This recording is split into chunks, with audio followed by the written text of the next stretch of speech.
hope you all are doing well. See, previously આપણે જે કાંઈ પણ છે એ તમારા ઇકોનોમિક્સ માઇક્રો ઇકોનોમિક્સની અંદર યુટિલિટી એનાલિસિસમાં law of marginal utility discuss કરતા હતા, બરાબર.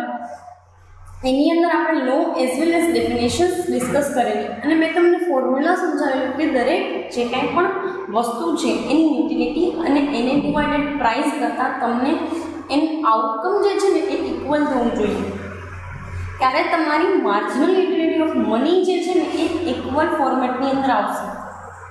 ફાઇન, આ વસ્તુ આપણે સમજી લીધેલી હતી. હવે સી ડાયાગ્રામ સાથે સમજીએ, એક્સપ્લેનેશન જોઈએ કે ભાઈ લોનનું એક્સપ્લેનેશન શું છે અને શેના અકોર્ડિંગ ટુ એ લોકો આપણને કહેવા માંગે છે.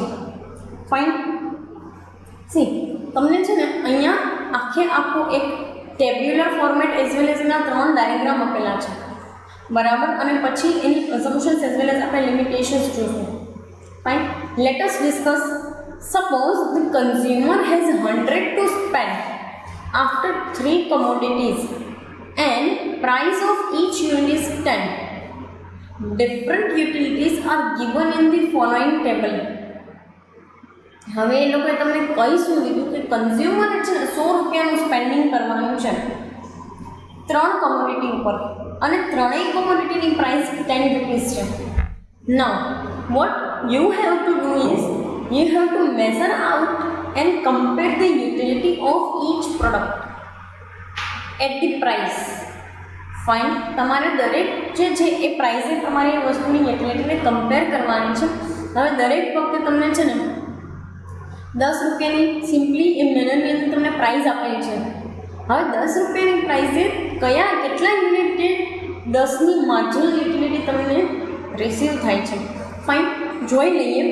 સી યુનિટ 1 એ છે ને માર્જિનલ યુટિલિટી 18 છે, જ્યારે માર્જિનલ યુટિલિટી વાયની 14 છે ને માર્જિનલ યુટિલિટી ઝેડની 12 છે.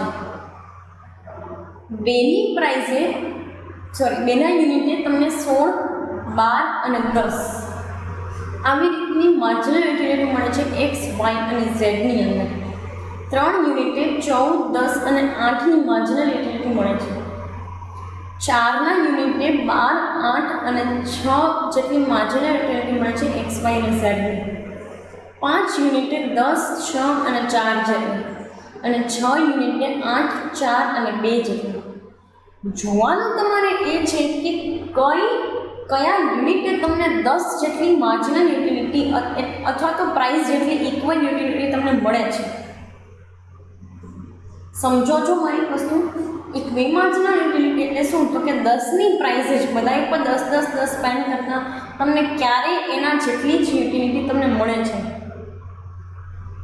તો દરેકમાં અલગ અલગ યુનિટ એટલી યુટિલિટી મળે છે. જો ઝેડમાં છે ને 2 યુનિટ મળે છે, વાયની અંદર 3 યુનિટ અને એક્સની અંદર 5 યુનિટ મળે છે. તમને એવો પ્રશ્ન થાય કે મેડમ તો આમાં ઇક્વિ માર્જિનલ ક્યાંથી આવે?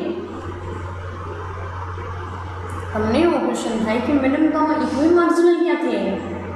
તો ભાઈ આ માર્જિનલ યુટિલિટી 10 એને ભાગ્યા પ્રાઇસ 10 તો 1, આ માર્જિનલ યુટિલિટી 10 એને ભાગ્યા પ્રાઇસ 10 તો 1 અને આ 10ની એને ભાગ્યા પ્રાઇસ 10 તો 1. ત્રણેયમાં 1, 1, 1 જેટલી અલ્ટિમેટલી તમને યુટિલિટી મળતી હશે? તો કે હા, બરાબર. ત્રણેયનું આઉટકમ તમને 1 = 1 = 100 થતું હશે? તો કે હા, ડન છે અહીંયા સુધી. હવે આપણે એ જોઈ લઈએ કે આ બધું કરવાથી શું 100 રૂપિયા થાય છે? તો હા થાય. જો 10 × 2, 10 રૂપિયાના તમે 2 યુનિટ લ્યો છો તો 20,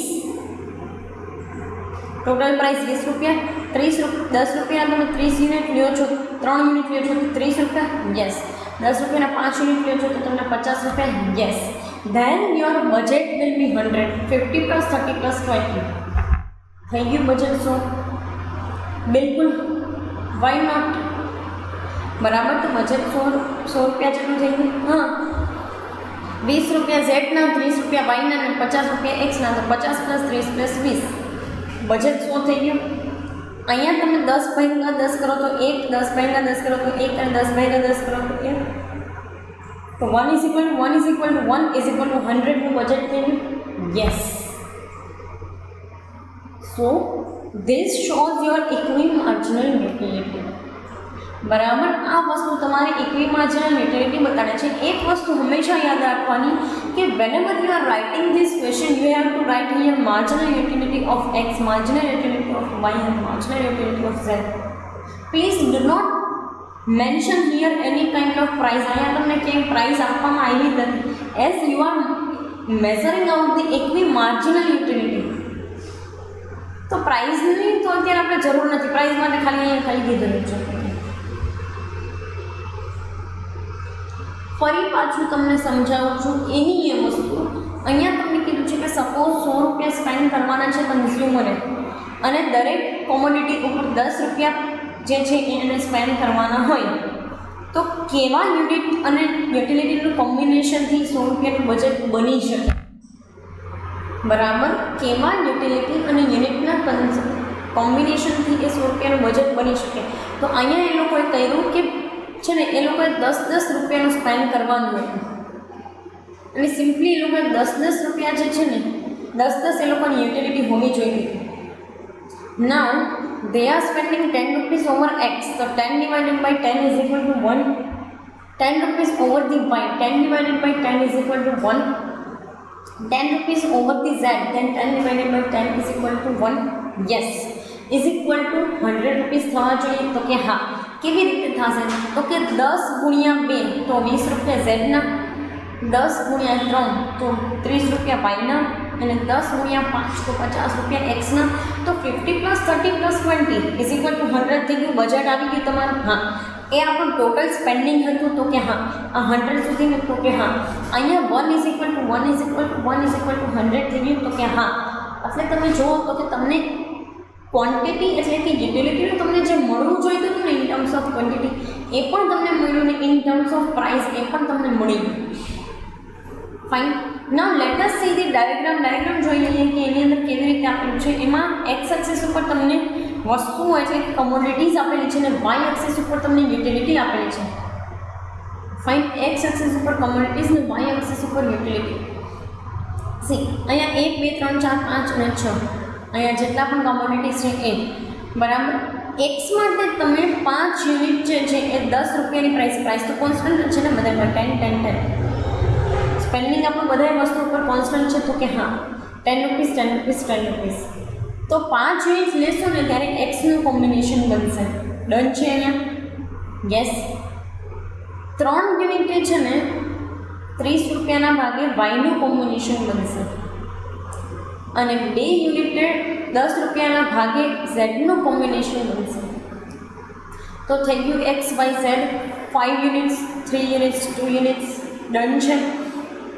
અહીંયા આને યુનિટ તમે મલ્ટીપ્લાય કરો છો with the prices, then it becomes 50 rupees, then it becomes 30 rupees, and then it becomes 20 rupees.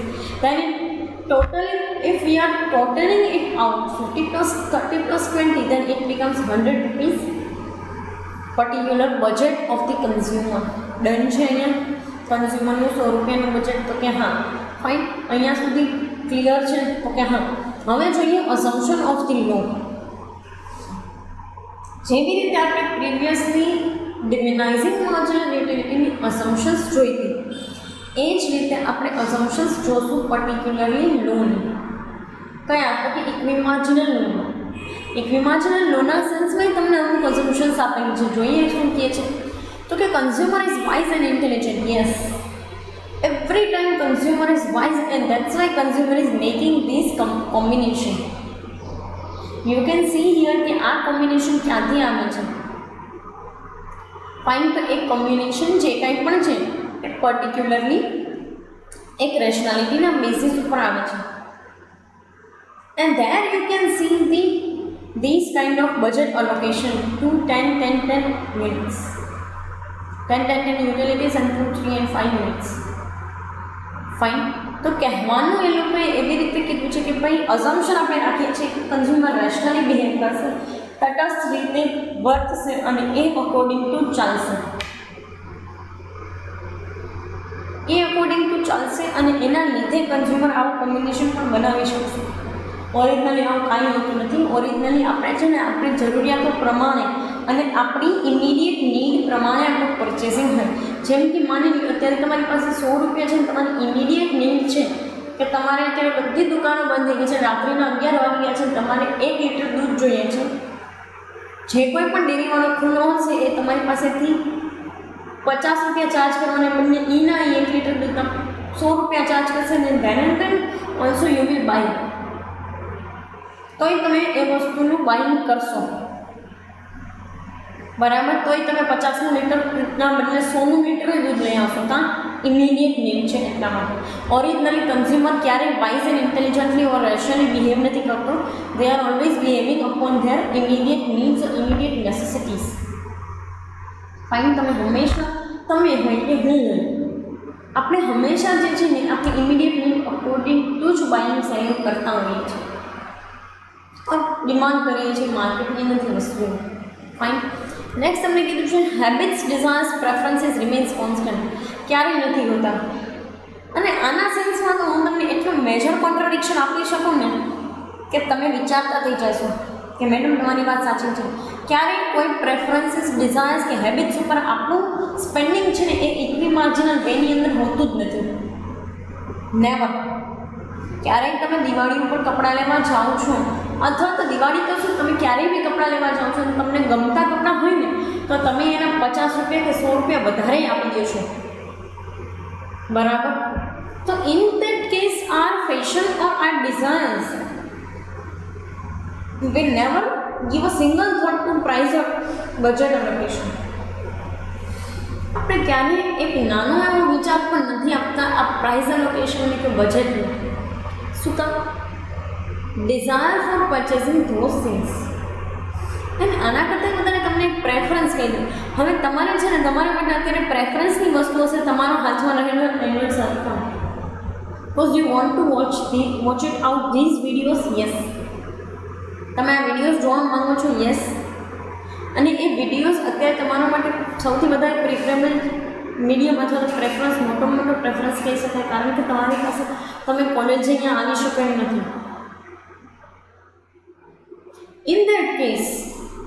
In that case you have to go upon to the particular mobile અને તમે પરચેઝિંગ કરશો પણ આ પ્રેફરન્સના કેસમાં ગમે એવો મોબાઈલ મળતો હશે ને તમને. Even if it is your conventional necessity, not your necessity. Preference છે ને અત્યારે એ વસ્તુને પ્રેફરન્સ આપવો જરૂરી જ છે. That's why. So there is no any imaginary utility here. That's why it is considered as the assumptions. એટલા માટે એને assumption તરીકે ઓળખાય છે.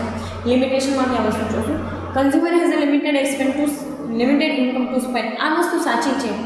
આને તમે assumption પણ કહી શકો અને રિયાલિટી પણ કહી શકો. કારણ કે કન્ઝ્યુમર પાસે ક્યારેય એક્સેસિવ ઇન્કમ નથી હોતી. They do have always normal and limited income two spend over something. તમારી પાસે હંમેશા જે છે લિમિટેડ ઇન્કમ હોય છે સ્પેન્ડ કરવા માટે. ફાઇન. અને એ લિમિટેડ ઇન્કમના લીધે જે છે એ સિમ્પલેસ્ટ મેનરની અંદર તમારે સ્પેન્ડ કરવું પડે છે. અને એમ જ આપણે બજેટ જે છે ને જોતા હોય છે. ઘણી વખત આપણે બજેટમાંથી કટઆઉટ પણ કરી નાખીએ છીએ અમુક વસ્તુઓ. શું કામ? Just to make those things fit into our budget. આપણા બજેટની અંદર એ વસ્તુને ફિટ કરવા માટે આપણે ઘણી વખત અમુક વસ્તુનું સ્પેન્ડિંગ જે છે ને એ કટઆઉટ પણ કરી નાખીએ છીએ. Or else we tend to postpone those things. Simply આપણે એ વસ્તુને પોસ્ટપોન કરી દઈએ છીએ. કારણ કે સીધી વસ્તુ છે, we are of the higher middle class or middle class people. We can't always focus on to the luxury or focus on to the higher level things. Fine. આપણે મોર ઓવર કન્વેન્શનલ નેસેસિટી અને નેસેસિટીની અંદર જ આપણું buying અને demanding હોય છે વસ્તુઓ. That is the only thing I think so. કારણ કે આ છે ને અઝમ્પશનમાં ના લે તો બી આ રિયાલિટી છે કે કન્ઝ્યુમર પાસે હંમેશા લિમિટેડ ઇન્કમ હોય છે સ્પેન્ડ કરવા માટે. This is reality. ભલે હું એમ કહું છું કે આ વસ્તુને આપણે ઇક્વિ માર્જિનલ અંદર નથી મૂકી શકતા, કારણ કે આપણે ઘણી વખત સ્પેન્ડિંગને કટઆઉટ બી કરવું પડે છે. Or even we are time to normally postpone those things, postpone those purchase. Fine. Next તમને કીધું છે marginal utility of money does not change. It will never change. any of the law, any of the theory cannot change this assumption. એ વસ્તુ બહુ સાચી છે કે marginal utility પૈસાની ક્યારે ચેન્જ ન થાય. મેં તમને આની પહેલાં પણ કીધું, જ્યારે આપણી યુટિલિટીની અઝમ્પશન સમજતા હતા ને ત્યારે બી ડિમિનાઇઝિંગ માર્જિનલ યુટિલિટીને સમજતા હતા ત્યારે પણ, અને આમાં પણ કહું છું કે આપણે આ દુનિયાની અંદર ક્યારે પણ મનીની જે છે ને એ સિમ્પલી માર્જિનલ યુટિલિટીને ચેન્જ નહીં કરી શકીએ. Why so? Because it is the very normal phenomena that we cannot satisfy with the money in our hands. આપણે ક્યારેય સેટિસ્ફાઈ નથી હોતા આપણા હાથમાં જેટલા પૈસા હોય ને એનાથી. This is the very normal phenomenon and you all know about this. એ તમને ખબર છે, તમને 500 રૂપિયા આપે તો તમને 700ની ઈચ્છા હોય, 700 આપે તો 1000ની ઈચ્છા હોય, 1000 આપે તો 1500ની ઈચ્છા હોય. Your wishes changes day by day. તમારી વિશેષ, તમારું સ્પેન્ડિંગ જે છે ને એ ચેન્જ થતું રહે છે દર વખતે. વખતે વસ્તુ ચેન્જ થતી રહે છે. ફાઇન. નેક્સ્ટ તમને કહે છે marginal utility of money does not change. Yes, એ વસ્તુ તો મેં તમને એક્સપ્લેન કરી દીધી. નેક્સ્ટ તમને કહે છે કે ફૂલ નોલેજ ઓફ માર્કેટ. હા, દરેક કન્ઝ્યુમર અને દરેક બિઝનેસમેન પાસે માર્કેટનું ફૂલ નોલેજ હોય છે એવું આ લોકો માનીને ચાલે છે. હકીકતમાં આ બજેટ તો ત્યારે જ આપણે છે ને આને અલોકેટ કરી શકીએ આ રીતે જ્યારે આપણી પાસે માર્કેટનું નોલેજ હોય કે કઈ વસ્તુમાંથી અથવા તો કઈ વસ્તુની ઉપર સ્પેન્ડિંગ કરવાથી મને આટલી યુટિલિટી મળશે. એવું આપણને માર્કેટની અંદર નોલેજ હોય ને તો જ આપણે જે છે ને એ આ વસ્તુ ઉપર ફોકસ કરી શકીએ કે આ વસ્તુ ઉપર ફોકસ કરી શકીએ. પણ એવું હોતું નથી. નોર્મલ સિનારીઓઝની અંદર આવું કાંઈ પણ હોતું નથી. And this is the truth and this is the bitter truth we can say that. આ એક કડવી વાસ્તવિકતા છે કે આપણને માર્કેટનું ક્યારેય નોલેજ નથી હોતું. તમે મને એક વસ્તુ કહો કે તમે માર્કેટમાં કોઈ વસ્તુ લેવા જાઓ છો, how many of you really try to analyse those things? તમારામાંથી કેટલા લોકો રિયલ મેનરની અંદર કોઈ બી વસ્તુને એનાલાઇઝ કરો છો? Even if you are not watching out the MRP. તમે એમઆરપી નથી જોતા. ઘણી વખત તો તમે મેડિસિન લેવા જાઓ છો ને એક્સપાયરી ડેટ નથી જોતા. શું કામ? It is our right as a consumer. As a consumer એ આપણો હક છે કે આપણે એક્સપાયરી ડેટ જોઈ શકીએ. ઇવન એમઆરપી કરતાં એ લોકો વધારે ચાર્જ કરે છે તો આપણે એને કહી પણ શકીએ why are you charging higher than the maximum retail price. એમઆરપીનો મતલબ જ મેક્સિમમ રિટેલ પ્રાઇસ થાય છે. તો તમે મેક્સિમમ રિટેલ પ્રાઇસથી તો વધારે લઈ જ ના શકો ને અમારી પાસેથી. એક્સપાયરી ડેટ જતી રહીને એવી વસ્તુ વેચે છે અને સ્ટીલ તમે લોકો એની વસ્તુ ઘરે લઈ આવો પણ છો. ઘરે લઈ આવો પછી જ્યારે તમે એને અપ્લાય કરો છો સાઇડ ઇફેક્ટ આવે ને ત્યારે તમે જુઓ છો. ત્યાં સુધી તો તમે જોતા જ નથી. એ વસ્તુને આપણે એનાલાઇઝ પણ નથી કરતા કે આની એક્સપાયરી ડેટ જતી રહી છે. સ્ટીલ ડોઝ પર્ટિક્યુલર જે કોઈ પણ મેડિકલવાળો છે એ આપણને આ વસ્તુ વેચી પણ નાખે છે, આપણે લઈ લઈએ છીએ. So we are the educated illiterate people ultimately. Not you are, we are. All those people who are living here or living outside of our country even, we are the educated illiterates. કારણ કે આપણે અમુક એવી વસ્તુઓ છે ને જેના ઉપર ફોકસ જ નથી કરતા. માર્કેટ વિશે આપણને કાંઈ ખબર હોતી જ નથી. પછી છે ને કોઈક વ્યક્તિને જેને ખબર પડતી આવીને આપણને એમ કેમ કે આમને નામ હતું ત્યારે આપણે એમ કહીએ કે ઓહો એવું હતું, મને તો ખબર નથી. This is what are mindset કે આપણે આપણી જાતે એ વસ્તુ પર ફોકસ ક્યારેય કરતા જ નથી હોતા. અહીંયા આ લોકોએ અઝમ્પશનની અંદર તમને એવું કહી દીધું છે કે ભાઈ માર્કેટનું ફૂલ નોલેજ હોય પ્રોડ્યુસર્સ લોકોને અને કન્ઝ્યુમર્સ લોકોને બંનેને. આમાં તો એક વસ્તુ એ તમને ચોખ્ખી કહું કે પ્રોડ્યુસર્સને માર્કેટનું પૂરું નોલેજ હોય. એને એ નથી ખબર હોતી કે હું કેવા કોમ્પિટિશનની અંદર ઇન્વોલ્વ છું. કમ્પેરેટિવ એડવાન્ટેજ અને કોમ્પિટિટિવ એડવાન્ટેજવાળા મોનોપોલિસ્ટિક અને ઓલિગોપોલિસ્ટિક. અને મારી કોમ્પિટિશનમાં જે કંપનીઓ છે કરે છે શું એવી એ પ્રોડ્યુસરને ખબર નથી હોતી. બરાબર? તો ધીસ ઇઝ ધી થિંગ. અને એટલા માટે જેને અઝમ્પશન તરીકે રાખી છે કારણ કે આ રિયાલિટીમાં તો ફૂલ નોલેજની કન્ડિશન કાંઈ હોતી નથી. Fine. So this is all about the particular explanation of the law. Coming સેશનની અંદર આપણે લિમિટેશન યુટિલિટી એનાલિસિસની અને આ એનાલિસિસની and then we will move to the consumer surplus, your last topic of your course content. Fine. અત્યારે અહીંયા સુધી રાખીએ. Thank you so much.